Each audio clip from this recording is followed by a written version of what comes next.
네. 지난 한 주는 덥다는 말보다는 좀 뜨겁다는 말이 어울리는 그런 한 주였습니다. 그늘에 있어도 전혀 시원하지 않은 너무나 뜨거운 그런 날씨여서 그 여파로 올 여름 온열 질환자가 2,800명을 넘어섰다는 뉴스를 봤습니다. 그리고 온열 질환으로 추정되는 사망자도 25명에 이르른다. 그야말로 살인적인 더위였다고 하는 거죠. 이 더위가 어느 해보다 심각한 건 가뭄과 함께 왔기 때문에 더 심각해요. 어제 뉴스를 보니까 다음 주까지 비가 오지 않으면 농작물이 다 죽을 것이다. 농부들이 걱정하는 그런 뉴스가 나왔어요. 예년에는 삼복더위와 가뭄이 겹치질 않았대요. 근데 진짜 요즘에 보면 소나기조차도 잘 안 오는 것 같아요. 근데 올해 유난히 아무튼 폭염과 가뭄이 동반돼서 복합 기후 재난이다. 이렇게 지금 표현을 해요. 더 심각한 건 이런 현상이 올해보다는 내년이, 내년보다는 내후년이 점점 더 심화될 것이다. 라고 말을 하기 때문이죠. 그래서 더 심각한 거죠. 그리고 이런 현상이 우리나라뿐만 아니라 전 세계적으로 똑같이 일어나기 때문에 이제 심각한 거죠. 유럽 주요국에서 온열 질환 추정 사망자가 2만 5천 명이 넘어서 우리는 25명이었는데 2만 5천 명. 와. 그리고 산불과 폭염 영향으로 31억 유로, 우리나라 돈으로 5조 3천억 원의 경제적 피해가 발생했다. 이렇게 뉴스가 보도되고 있습니다. 또 극심한 가뭄 때문에 물이 없어요. 강바닥이 다 말라 비틀어지니까 저렇게 원자력 발전소에 물을 대지 못해서 원자로 가동이 중단이 됐고, 그래서 이 뜨거운 여름에 전기를 공급받지 못하는 그러한 일들이 지금 유럽에서 벌어지고 있습니다. 전기가 끊기고 물 부족과 식량난이 심각한데 세상 곳곳에서 전쟁과 지진도 끊이지 않고 일어나고 있어요. 일본에 지금 지진 나서 얼마나 피해가 큽니까? 근데 이런 시간이 계속되면 서로 더 가지려고 빼앗는 일이 빈번하게 일어나게 돼요. 식량난이 일어나잖아요. 세계적으로 이제 전쟁이 일어나게 돼요. 그렇게 되면. 그러면 인류는 갈수록 피폐해지고 사람들의 사랑은 식을 수밖에 없다. 그게 이제 성경에 다 기록되어 있지 않습니까?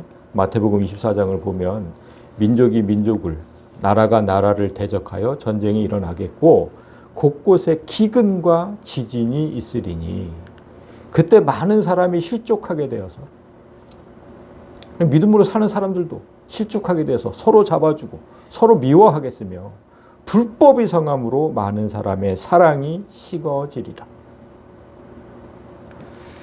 예수님은 이런 일이 일어나거든 마지막 날이 가까이 왔음을 깨달으라고 하셨어요. 너희가 이 모든 일을 보거든 인자가 가까이 곧 문 앞에 정말 다 오신 거죠. 이룬 줄 알라. 그리고 이 마지막 때가 노아의 홍수 때와 똑같다고 말씀하셨어요.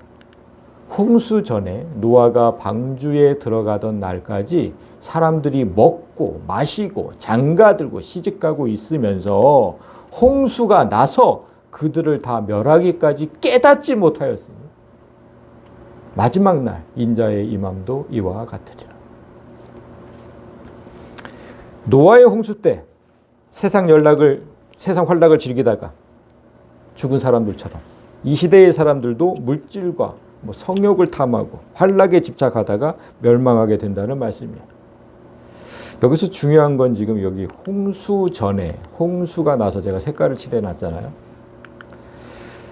홍수라는 심판이 있기 전에, 그 심판이 있기 전에 이미 멸망할 사람과 구원받을 사람이 정해졌다는 거예요. 여러분 그걸 착각하면 안 돼요. 심판 때 그렇게 된 게 아니라 전에, 심판 전에, 홍수 전에 이런 사람들이 있어서 홍수가 나서 그들이 다 멸하되어진 거예요. 네. 이걸 착각하면 안 돼요. 마지막 심판 때도 마찬가지라는 거예요. 마지막 심판 때도 내가 진실로 너희에게 말하노니 이 세대가 지나가기 전에 이 일이 다 일어나리라 하셨어요. 그러니까 시대마다 다 고난의 때가 있어요. 다 그냥 막 유혹의 때, 고난의 때, 다 시대마다 있죠. 그때 멸망의 사람과 구원의 사람이 이미 정해져요. 그 지금도 고난 가운데, 이런 유혹 가운데 심판이 행해지고 있다는 건 물론이에요. 지금도. 그러니까 예수님 오시는 마지막 날은 그렇게 이미 정해진 사람들. 의인은 오른쪽에 두고 악인은 왼편에 두고. 아시죠? 그냥 그렇게 나누는 것뿐이에요. 예수님 오시는 날은. 이미 다 정해지는 거예요, 지금. 그러니까 우리 정신 똑바로 차려야 되는 거예요. 내일 오시면 그냥 나누는 거예요. 나누는 거예요.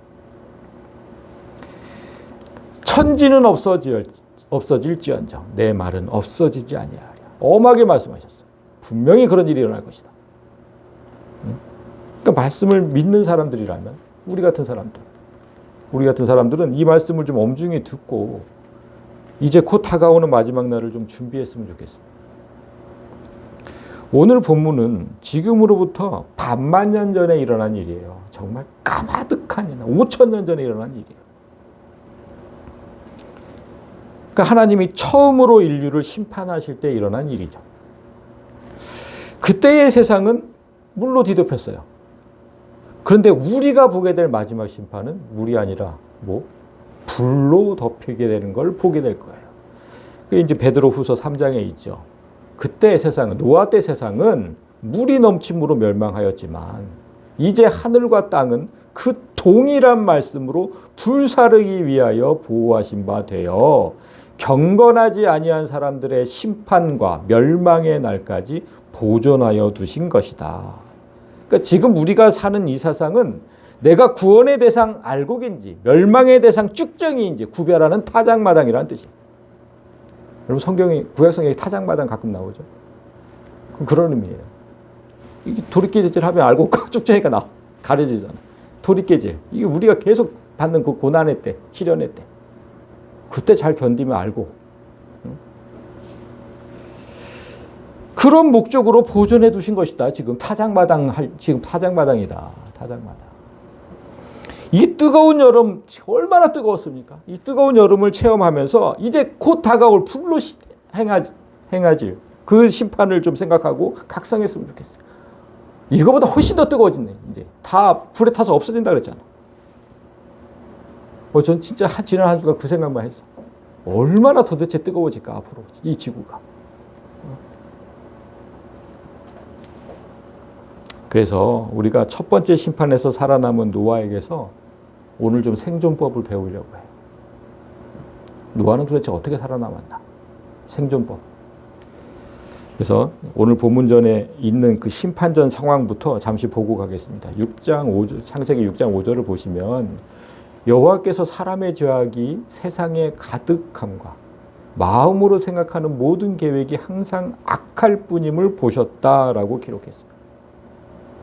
이게 세상이 멸망한 이유예요. 선이라고는 하나도 없어. 악으로만 가득 찼고 사람의 마음에서 나오는 게 항상 악했다. 지난 주일에도 이 말씀 하셨거든요. 사람의 마음에서 나오는 게 항상 악하다. 그렇게 우리 마음에서 나오는 게 모두 악하다면 세상은 악으로 찰 수밖에 없잖아요. 그렇잖아요. 그러면 사랑은 없고 악으로만 가득 찬 그 세상을 하나님이 놔두실 이유가 없잖아요. 그러니까 심판하시는 거예요. 마지막 심판. 그런데 이렇게 지금 기록해 놓고 유독 노아만이 그 심판에서 제외가 됐잖아요. 8절에 보면 그러나 노아는 여호와께 은혜를 입었더라. 노아는 의인이요 당대의 완전한 자라. 그는 하나님과 동행하였으며 노아가 심판에서 제외된 이유는 하나님의 은혜를 입었기 때문이에요. 사람은 하나님의 은혜를 입을 때 의인이 돼요. 여러분, 우리 다 똑같아요. 우리가 죄인이었을 때 하나님 은혜로 의인의 신분이 된 거잖아요. 그거 똑같이 노아도 그랬다는 거예요. 노아도. 그런데 하나님이 유독 노아만 편애를 하셔서 그렇게 의인이 되게 하신 건 아니에요. 그런 뜻은 아니에요. 그가 어떻게 의인의 반열에 올랐는지 유추해 볼 대목들이 있어요. 여러분 성경을 보면 죽지 않고 하늘로 올라간 두 사람이 있죠? 누구예요? 에녹하고. 그렇죠. 엘리야. 두 사람이요. 그 두 사람 중에서 에녹이 누구였냐면 여러분 지금 오늘 노아를 얘기하고 있잖아요. 노아의 증조 할아버지였어요. 에녹이 무드셀라를 낳고 무드셀라가 라멕을 낳고 라멕이 노아를 낳죠. 그러니까 증조 할아버지 맞죠? 그런데 저 에녹에 관해서 성경이 몇 번이나 강조하는 말씀이 있어요. 22절을 보시면 에녹이 무드셀라를 낳은 후 300년을 하나님과 동행하며 자녀들을 낳았다. 300년을 하나님과 동행했다. 24절에도 있어요. 에녹이 하나님과 동행하더니 하나님이 그를 데려가심으로 세상에 있지 아니했다. 그러니까 에녹은 65세에 무드셀라를 낳았거든요. 그리고 300년을 더 살다가 365세에 죽지 않고 하늘로 올라갔어요. 여러분 죽지 않고 죽음을 맛보지 않고 하늘로 올라가는 거 그거 모든 사람이 꿈꾸는 거 아닙니까? 난 진짜 그렇게 이 상태에서 하늘로 올라갔으면 좋겠는데 응? 죽지 않고 막 에녹이 지금 그런 영광을 누렸다는 건데 그 영광을 누릴 수 있었던 이유가 뭡니까? 매사에 하나님과 동행했기 때문이다. 삶의 크든 작든 모든 부분들을 하나님께 맞춰 살았다. 그게 하나님과 동행했다는 거. 여러분 근데 그 당시 사람들이 몇백 년씩 700년 800년 이렇게 살았잖아요. 이 노아 때. 그렇게 살았다는 걸 이렇게 감안하면 에녹이 하늘로 올라가는 거 그걸 노아가 당연히 봤겠죠. 아무리 증조 할아버지라도 700년 800년을 살았으니까 각 사람이 당연히 에녹이 하늘로 올라가는 걸 노아도 봤을 겁니다. 직접 보지 못하더라도 듣기는 했겠죠. 잘 알고 있었을 거예요. 그런 놀라운 일을 경험했잖아요. 노아가 사람이 죽지 않고 하늘로 가. 놀라운 일을. 그런데 그런 노아가 어떻게 하나님의 살아계심을 의심하겠냐고. 여러분 하나님을 똑바로 경험한 사람은 절대로 하나님을 의심하지 않아요. 그래서 제가 맨날 하나님을 경험하는 게 중요하다고 하는 거예요. 의심하지 않아요. 하나님이 살아계심을 똑바로 아니까 하나님 말씀대로 살려고 하죠. 그렇게 되는 거예요. 그 할아버지 에녹이 어떻게 하늘로 올라갔는지 누구보다 잘 아는 노아 또한 하나님과 동행하는 삶을 살았다. 그렇게 되어 있잖아요. 우리가 어떻게 사느냐에 따라 자녀들이 똑같이 해요. 우리가 진짜 본을 보여야 돼. 그래서 하나님의 저런 삶을 사니까 하나님께 은혜를 입어서 의인이 된 거죠. 그래서 구원을 얻은 거죠. 여러분 현재 우리 지금 세계 인구가 83억 명 정도예요.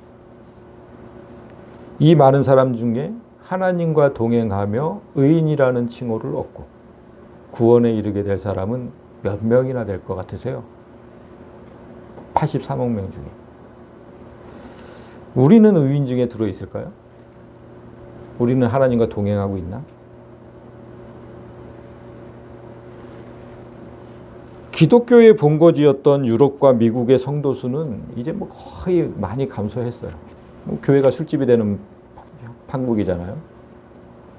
그래서 이미 타락의 길로 가고 있어서 그곳에서 의인을 찾는 건 쉽지 않을 것이고 그렇다고 해서 다른 대륙에서 의인을 찾는 것도 쉽지 않아요. 왜냐하면 우리가 주위를 둘러봐도 하나님과 동행하며 사는 사람을 찾는 게 그렇게 쉽지가 않아요. 맨날 교회만 왔다 갔다 하지. 진짜 쉽지가 않아. 그래서 생각을 해보니까 83억 사람 중에 대다수 사람이 이미 심판을 받고 멸망의 길로 가고 있는 건 아닌가. 그런 좀 마음 아픈 생각이 든 거죠. 오늘 주시는 말씀을 통해서 이미 우리에게 닥친 불의 심판, 지금 행해지고 있는 거예요. 불의 심판이 행해지고 있는데 우리가 어떻게 하면 그 심판 가운데 남을 수 있을까? 어떻게 하면 하나님과 동행할 수 있을까? 반드시 깨달아야 합니다.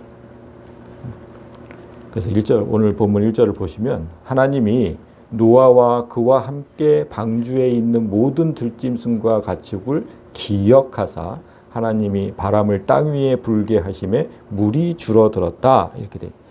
오늘 본문은 심판의 물이 줄어드는 장면부터 시작하고 있어요. 이 물은 150일간 땅을 덮었던 물이에요. 5달을 덮고 있었어요. 모든 땅을, 뭐 산, 저 에베레스트까지 다. 그리고 사람은 단 10분만 물에 잠겨도 죽죠. 10분 이상을 버티는 사람이 없을 거예요. 그런데 5달 동안 모든 사람을 삼킨 채 있었어요. 하나님의 분노와 심판이 얼마나 무섭고 깊었는지 지금 말하고 있는 거죠. 그런데 하나님은 방주에 남은 자들을 기억하셨고 심판의 물이 줄어들게 하셨어요. 기쁨의 샘과 하늘의 창문이 닫히고 하늘에서 비가 그침에 물이 땅에서 물러가고 점점 물러가서 150일 후에 줄어들었다. 자, 150일간 차 있던 물이 줄어들기 시작했지만 물이 줄어드는 데는 그보다 훨씬 더 많은 시간이 필요했어요. 그 다음 주부터 나오죠.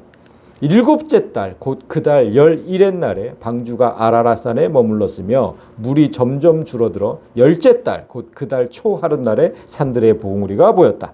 하나님께서 달과 날을 이렇게 정확하게 기록해 두셨잖아요. 왜 그러셨겠어요? 이게 5,000년 전에 일어난 일이잖아. 지구 전체가 에베레스트까지 다 물에 잠겼다? 그거 안 믿으려고 그래. 사람들이 웬만하면 안 믿으려고 그래. 하나님께서 달과 날을 저렇게 정확하게 적어 놓지 않으시면 그 심판, 물의 심판이 있었다는 것을 진짜 사람들이 믿지 않는 거예요. 그러니까 저런 기록이, 세세한 기록이 필요해요. 이건 진짜로 있었던 일이다. 자, 150일, 5달을 차 있던 물이 2달 후 17일에 7째 달이니까, 그죠? 2달 후 17일에 배가 높은 산 위에 걸릴 정도로 물이 빠졌어요. 그리고 석 달이 더 지나서 10째 달, 석 달이 더 지나서 다른 산들의 봉우리도 보이기 시작했어요. 이 장면을 연상하면서 제가 방주 안에 있던 사람들을 생각해 봤어요.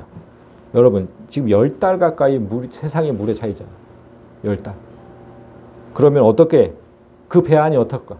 습기로 막 그냥 축축했을 거 아닙니까? 다 나무로 졌는데, 온통 습기. 막 그냥. 우리 장마철 생각해 보세요. 그보다 훨씬 더 심했겠죠. 습기로 축축했을 것인데 거기에 뭐 있어요? 동물들 다 실어놨잖아. 배설물, 막 그냥 냄새나는 그 동물들의 배설물, 그리고 벌레들 생겨났을 것이고. 아유, 우리도 집에 요만한 벌레 하나만 있어도 그냥 기겁을 하는데 거기는 벌레 천지 아니었겠습니까? 그런 공간에서 1년 가까이 지내려면 얼마나 괴로웠겠습니까?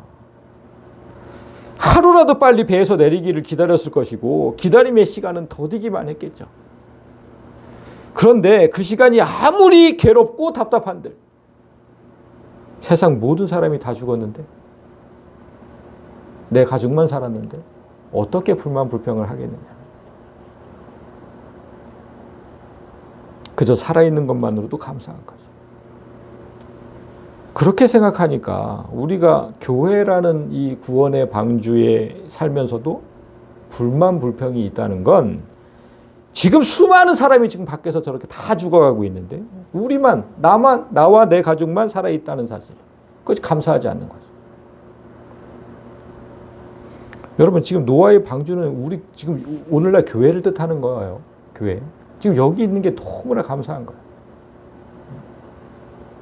하나님께서 노아에게 방주를 지을 때 어떻게 지으라고 명령하신 것을 보면 오늘날 교회라는 게 확실하게 이제 증명이 돼요. 창세기 6장 15절부터 보시면 네가 만들 방주는 이러하니 그 길이는 300규빗, 너비는 50규빗, 높이는 30규빗이라. 거기에 창을 내되 위에서부터 한 규빗에 내고 그 문은 옆으로 내고 상중하 3층으로 만들어라. 이게 하나님 명령하셨거든요. 오늘날 몇 규빗 하니까 잘 모르니까 오늘날 미터로 환산을 해보면 노아의 방주가 얼마나 컸는지. 자, 길이가 150m였어요. 어마어마하죠? 높이는 15m, 넓이는 25m였어요. 하나님께서 말씀하신 방주의 길이와 너비, 높이는 오늘날까지도 대형 선박을 지을 때 안전 표준설 설계로 사용된다고 해요. 그만큼 하나님이 정말 정교하게 말씀하시고 이 길이대로 10년 전 미국이 대단한 나라죠. 10년 전 미국에서 이 크기와 똑같이 방주를 지었어요. 미국에서 지금 짓고 있는 거예요. 완성된 모습이 지금 미국에 있어요. 그러니까 지금 지을 때 저거 막 그냥 크레인 갖다 놓고 막 저렇게 짓잖아요. 아니 오늘날에도 기계의 도움 없이 짓기 힘든 저렇게 큰 대형 선박인데 아니 5,000년 전에 살던 노아는 대체 어떻게 지었을까? 저 큰 배를. 그게 가능해요? 이거 하나님의 도움이 없이는 절대 가능하지 않아요. 그거와 똑같이 교회도 하나님의 도움 없이는 절대 지을 수 없다. 여러분 여기 아까 3층으로 지으라고 하셨잖아요. 3층으로. 이거 왜 3층으로 지으라고 했을까요? 이게요. 지금 모세 때의 성막 구조와 똑같아요. 이 성막이 바깥들이 있고 성소가 있고 지성소 이 3개 층으로 되어 있었거든요. 3층. 그거 성막처럼 똑같이 지으라고 하신 거예요. 그러니까 성소 앞에서 지금 저 바깥들에서 성소 앞에서 정결한 짐승을 번제로 드렸죠. 그거와 똑같이 노아도 홍수 후에 방주 앞에서 정결한 짐승을 번제로 드려요. 따라서 방주는 성막, 즉 교회를 의미하고 우리가 교회 안에 있다는 사실을 지금 명심하면서 오늘 말씀을 들어야 돼요. 불심판이 지금 세상 밖에서 무섭게 행해지고 있는데 노아처럼 우리가 지금 이 방주 안에 있는 그걸 감사하면서 그렇게 말씀을 좀 들으셔야 돼요. 자, 그래서 계속해서 6절을 보시면 40일을 지나서 노아가 그 방주에 낸 창문을 열고 까마귀를 내놓음에 까마귀가 물이 땅에서 마르기까지 날아서 왕래하였다. 10달이 지나고 다시 40일이 지났어요. 1년 가까이 되는 거죠. 그래서 노아가 눈으로 확인하는 것에 그치지 않고 창문을 열고 까마귀를 내놓았어요. 물이 말라서 새가 살 만큼 땅이 드러났다면 새는 방주로 돌아오지 않겠죠. 노아가 내놓은 까마귀가 물이 마르기까지 그래서 왕래하였다. 왔다 갔다 하였다. 아직 다시 다 마르진 않았다 이 말이죠. 그런데 그 뜻만 있는 게 아니라 이 말씀이 우리에게 어떤 의미가 있는 줄 알려면 까마귀 다음에 내놓은 비둘기의 행동과 비교를 좀 해봐야 돼요. 그러면 확실히 알게 돼요. 8절을 보시면 그가 또 비둘기를 내놓아 지면에서 물이 줄어들었는지 알고자 하매 온 지면에 물이 있으므로 비둘기가 발붙일 곳을 찾지 못하고 방주로 돌아와 그에게로 오는지라 그가 손을 내밀어 방주 안 자기에게로 받아들였다. 새가 발붙일 곳을 찾지 못하면 당연히 방주로 돌아와요. 방주로 돌아와요. 방주 안에는 먹을 것도 있고 쉴 곳도 있고 그러니까 돌아와요. 그런데 까마귀는 아까 뭐라 그랬습니까? 방주 안으로 들어오지 않고 왔다 갔다만 했다 그랬어요. 왔다 갔다. 이게 지금 차이예요. 비둘기는 방주 안으로 들어왔죠. 근데 까마귀는 들어오지 않고 왔다 갔다만 했다. 이 차이예요. 그러니까 까마귀는 어딘가에서 먹을 것을 구했다는 뜻이에요. 그리고 배를 채운 후에는 방주 위에서 그냥 잠시 쉬었을 뿐, 배 안으로는 들어오지 않았다. 비둘기와는 전혀 다른 행보를 보이는 까마귀는 대체 어디를 왕래하고 있을까? 성경이 말하는 까마귀는 부정한 짐승에 속합니다. 레위기 11장을 보시면 새 중에 너희가 가증히 여길 것이 있는데 뭐냐면 독수리, 솔개, 물수리, 말똥가리 종류와 까마귀 종류. 부정한 짐승. 성경이 까마귀를 부정한 새로 규정한 이유는 황폐한 곳에 살아요. 까마귀가. 그러면서 사체를 뜯어먹어요. 그래서 부정해요. 그와 관련된 말씀을 한번 볼까요? 이사야서 34장을 보면 그 땅은 지금 여기서 에돔 땅인데 에돔 땅이 이제 심판받을 때 그때를 얘기하는 거예요. 그 땅은 불붙는 역청이 되며 꺼지지 않는 연기가 끊임없이 떠오르고 진짜 황폐한 땅이 되죠. 그때 부엉이와 까마귀가 거기에 살 것이다. 그리고 잠언서 30장을 보면 아비를 조롱하며 어미 순종하기를 싫어하는 자의 눈은 골짜기의 까마귀에게 쪼이게 될 것이다 라는 말씀이 있어요. 사람 눈을 파먹는다. 그러니까 죽어서. 그러니까 참 파먹어도 사람 눈을 파먹어. 까마귀는 그런 새예요. 더러운 곳에 살고 더러운 것을 먹고 살아요. 하나님께서 방주 안에 정결한 짐승과 부정한 짐승 모두를 태우라 그랬죠. 그렇게 말씀하셨기 때문에 까마귀도 저 배 안에 있었던 것뿐이에요. 그런데 궁금한 건 노아가 왜 땅이 드러나는지 알기 위해서 부정한 새, 까마귀를 제일 먼저 택했을까 하는 점입니다. 성경은 우리에게 말씀하시는 책이죠. 저거 그냥 뭐 우리가 그런 일이 있었구나 이렇게 생각하면 안 되고 우리에게 말씀하시는 책이라서 그렇게 생각을 해본다면 이 방주 안에 이 교회라는 방주 안에 까마귀 같은 성도가 있음을 깨달으라는 뜻이거든요. 성경이 증언하듯이 까마귀는 동물의 사체와 썩은 고기를 즐겨 먹어요. 지금 온 세상에는 물 위에 사체들이 둥둥 떠 있겠죠. 그죠? 그때 노아 때 사체들이 둥둥 떠 있어요. 모두 까마귀의 밥입니다. 아주 까마귀에게는 막 진수성찬이죠. 까마귀가 물에 뜬 사체를 뜯어 먹느라고 배 안으로 들어오지 않는다면 심판은 아직 끝나지 않은 거예요. 하나님께서 나오라고 할 때까지 방주 안에 머물러 있어야 해요. 그게 이제 15절이에요. 하나님이 노아에게 말씀하여 이르시되 너는 내 아내와 내 아들들과 내 며느리들과 함께 방주에서 나오고 이 말씀이 있기 전에 방주를 떠나면 안 돼요. 그러면 탈락이에요.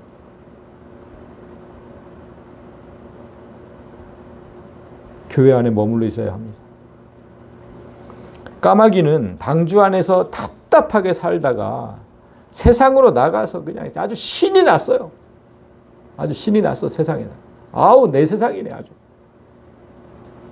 그래서 여기저기 돌아다니면서 썩은 고기를 먹으면서 아주 만족했죠. 교회를 완전히 떠나지도 않고 세상과 교회를 왕래하면서 사는 성도들을 비유한 겁니다. 한 발은 교회, 한 발은 세상. 반면에 비둘기 같은 성도가 있는데 비둘기는 정한 짐승이라고 성경이 기록했어요. 깨끗한 짐승. 그래서 성령의 모습으로도 나타났죠. 마태복음 3장에 보면 예수께서 세례를 받으시고 곧 물에서 올라오실새 하늘이 열리고 하나님의 성령이 비둘기같이 내렸다. 성령이 임한 비둘기 같은 성도가 어떻게 행동하는지 아세요? 여러분 아까 그게 9절이었어요.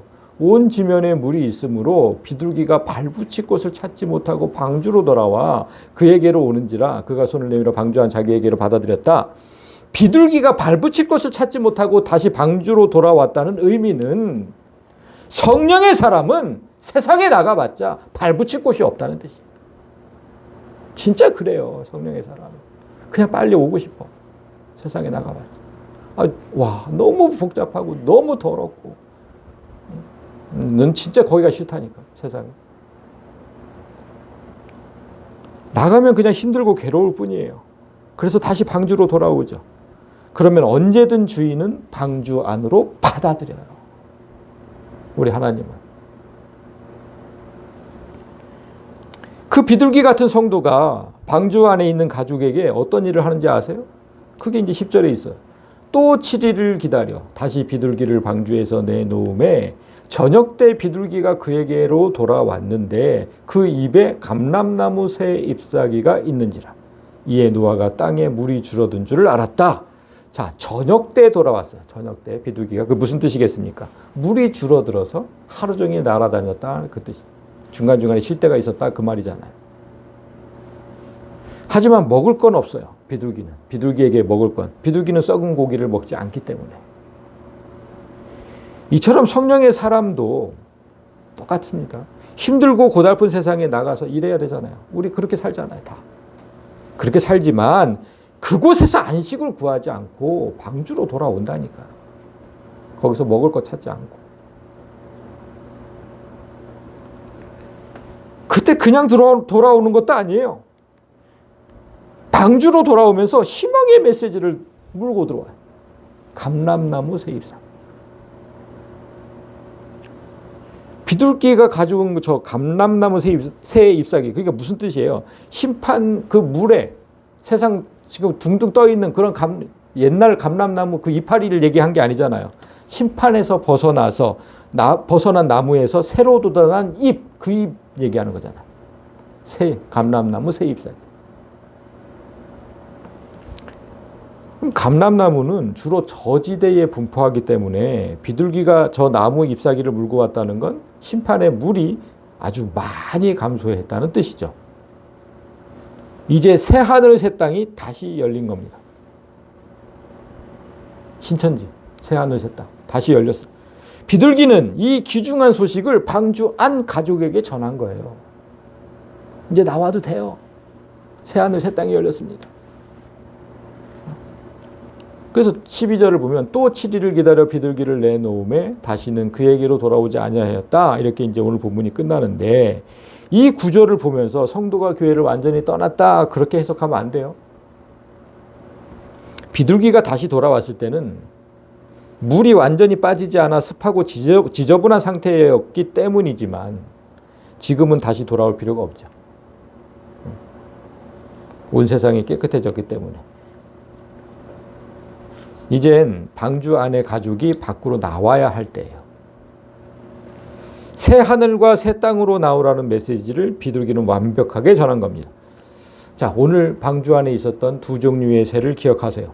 우리는 건망증이 심한 사람에게 까마귀 고기를 먹었냐 이러면서 이제 핀잔을 할 때가 있거든요. 그런데 로마 사람들도 똑같은 속담이 있대요. 까마귀 고기를 먹었냐.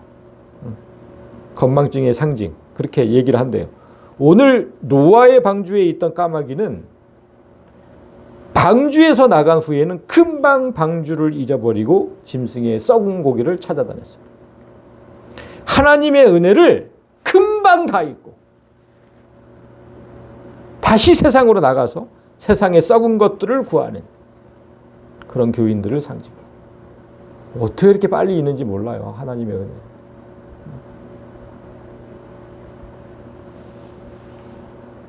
그런데 비둘기는 귀소성이 강해요.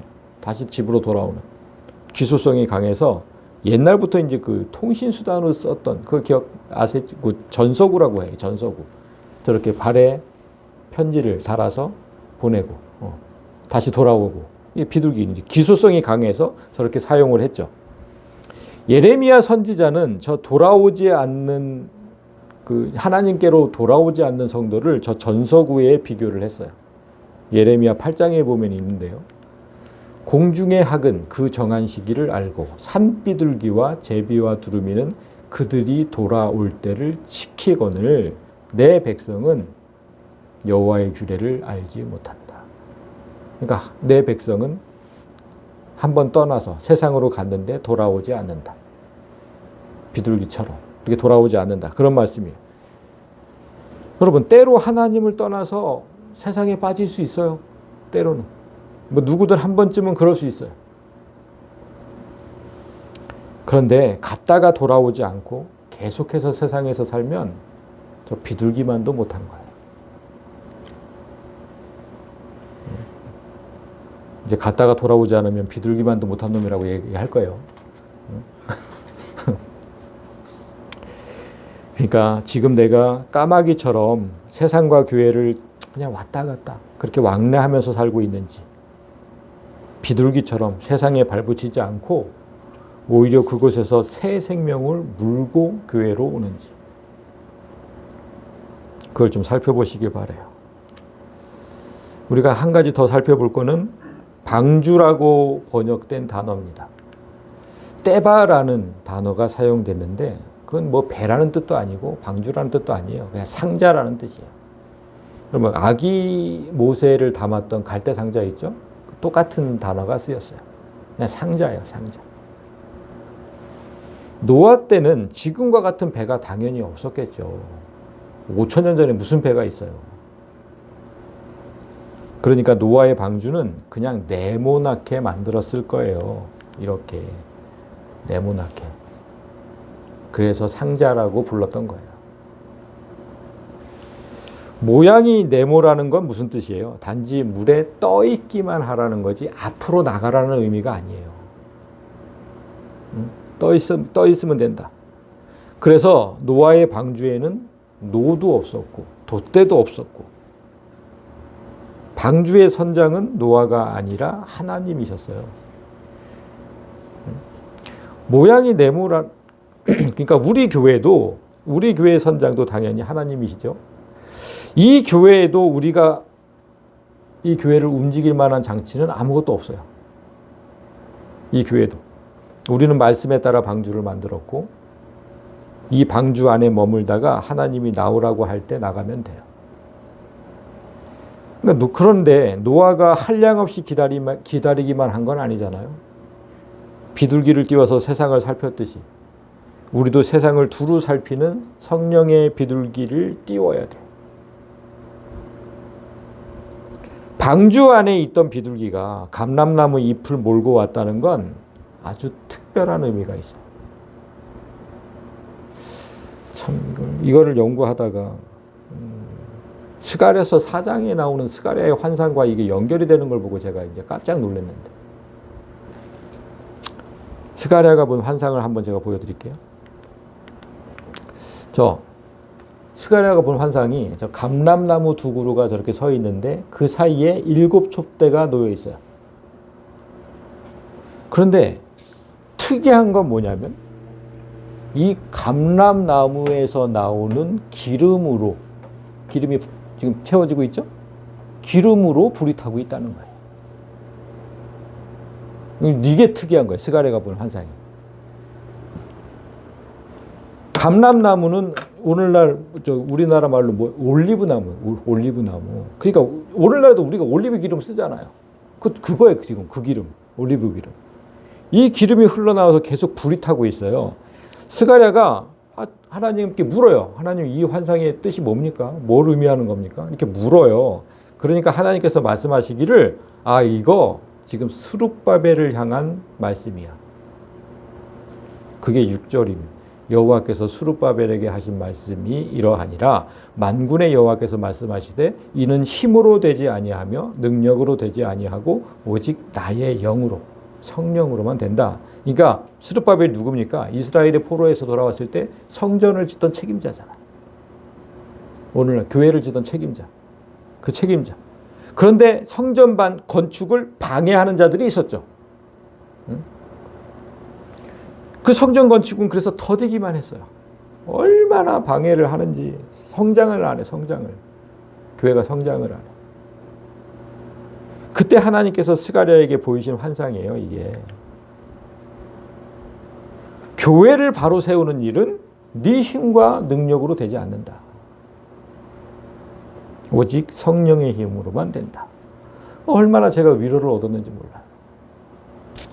얼마나 제가. 방해하는 공작이 너무 심해서 이게 진짜 힘들었는데 이거 네 힘으로 되는 거 아니다. 성령의 힘으로 된다. 그러면서 7절에서 큰 산아 네가 무엇이냐? 네가 스룹바벨 앞에서 평지가 되리라 말씀하셨어요. 그가 머릿돌을 내놓을 때 무리가 외치기를 은총 이미 그에게 있을지어다 하리라. 그러니까 교회를 세울 때 저 산과 같은 큰 문제와 근심이 있지만 교회를 세울 때 근데 교회를 바로 세우려는 자 앞에서는 평지처럼 될 것이다. 그 산, 그 문제, 근심 다 없어질 거야. 평지처럼 될 거야. 그리고 성전의 기초가 되는 저 머릿돌 누굽니까? 예수님이죠. 예수님. 예수를 내놓을 때 교회가 오직 예수만을 외치고 말씀만을 가르치고 말씀을 강조할 때 모든 사람이 은혜 이렇게 외치며 올 것이다. 그 말씀이거든요. 따라서 지금 작은 일의 날이라고 멸시하는 자가 누구냐? 사람들이 수르바벨의 손에 다림줄이 있음을 보고 기뻐하리라. 이 일곱은 온 세상에 두루다니는 여호와의 눈이라 하니라. 지금 이 교회에 아무것도 일어나지 않는 것 같아요. 그냥 더디기만 한 것 같아요. 성장이. 그런데 그렇다고 해서 하찮게 여기지 말아라. 그런 날이라고 해서 하찮게 여기지 마라. 사람들이 우리가 교회를 바로 세우려고 든 저 다림줄, 저게 뭐 전도사님 잘 아시겠지만 그 연장이에요. 연장. 그 건축할 때 쓰는 연장. 응? 그러니까 우리가 교회를 바로 세우려고 든 연장이 뭐냐면 우리는 말씀이거든요. 말씀으로 세우는 거잖아요. 그 말씀을 보면 사람들이 기뻐할 것이다. 사람들. 그러니까 말씀만 가르치면, 말씀만 강조하면 돼. 우리는. 그리고 저 일곱 등자는 온 세상을 두루 살피는 나 여호와의 눈이다. 그렇게 지금 말씀하셨거든요. 그럴 때 이제 스가랴가 질문을 해요. 아, 그러면 내가 그에게 물어 이르되 등잔대 좌우에 저 두 감람나무는 무슨 뜻입니까? 이렇게 물어요. 그러니까 하나님이 이르되 이는 기름 부은 받은 자 둘이니 온 세상의 주 앞에 서 있는 자니라 하더라. 여기서 기름 부은 받은 자 두 명을 얘기하셨잖아요. 이게 누구냐? 앞에 이제 우리가 지금 이게 4장 14절인데 앞에 3장을 보면 대제사장 여호수아가 나와요. 그리고 4장에는 스룹바벨이 나오고 그 두 사람을 얘기하는 거예요. 자, 여호수아가 누구예요? 백성들을 하나님 나라에 들여보내려고 정말 애썼던 사람 아닙니까? 저 가나안 땅에 백성들을 하나님 나라에 들이는 그 역할을 한 사람. 그리고 스룹바벨은 그 일을 위해서 성전을 세운 사람. 이 두 사람 모두 하나님 나라를 바로 세우기 위해서 고군분투했던 사람들이. 그들로부터 기름이 나와서 지금 여호와의 눈이 불타고 있다는 거예요. 정말 충격이었어요. 여러분, 우리가 항상 기름 그러면 성령 그렇게 막 그냥 얘기했잖아요. 그죠? 근데 그 기름이 여호수아와 스룹바벨. 성령의 사람들이니까 그렇겠지. 물론. 그러니까 여호와의 눈이 온 세상을 두루 다니시면서 이 지구상에 다 다니시면서 구원받을 자와 멸망할 자를 지금 구별하고 계시잖아요. 다 심판하고 계시잖아요. 지금. 그때 그 여호와의 눈의 원천이 되는 사람이 누구냐? 교회를 바로 세우려는 사람들. 너무 충격적이죠. 그게 우리가 교회 여호와의 눈이 된다니까. 그게 바로 하나님과 동행하는 삶이라는 거예요. 하나님이 구별하실 때 내가 거기에 함께 동행해서 그 일을 함께 하는 거예요. 그 일을. 그래서 오늘 본문에서 비둘기가 감람나무 새 잎을 몰고 왔잖아요. 그게 무슨 뜻이에요? 심판 중에도 하나님은 성령의 사람을 세워서 생명을 구원하게 하는 그런 일을 하게 하신다. 우리. 그래서 한 사람을 천국으로 인도하는 열쇠가 누구에게 있다? 교회에게 있다. 우리에게 있다.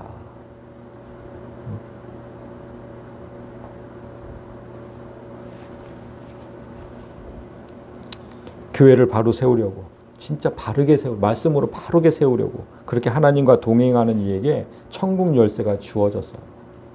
한 사람을 천국 보내고 지옥 보내는 게 우리한테 달렸다고. 근데 우리가 너무 나태하게 살죠. 심판이 막 행해지고 있는데 저 밖에서. 한 사람이라도 더 끌어들여야 되는데 이 생명의 방주 안으로. 아무것도 안 하고 있어. 그래서 노아가 만든 방주와 스룹바벨이 지은 성전의 공통점이 뭐냐면 수많은 사람이 멸망한 후에 남은 자들이 지었다는 거예요. 무서운 불심판이 행해지고 있는 지금 우리 교회도 하나님과 동행하며 남은 자들이 세운 교회이길 원해요. 여기에 진짜 이 교회는 여호수아처럼 스룹바벨처럼 저렇게 하나님 나라를 바로 세우는